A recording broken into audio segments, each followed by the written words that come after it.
Siguradong paus na kung hindi man tuluyang nawala ng boses sa mga fans ni Kim at Paolo na dumagsa sa Love Kim Pa World Tour sa Fox Theater.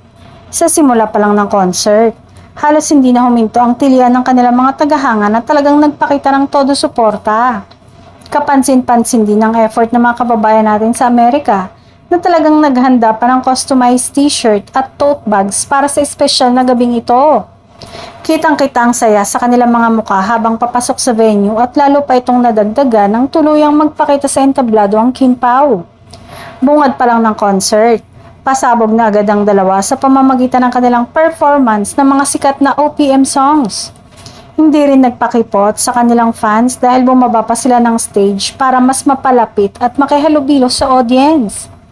Mas lalo pang naging masigla ang gabi nang magkaroon ng Q&A portion, kung saan isa sa mga naitanong ay kung sino sa kanila ang mas seloso o selosa.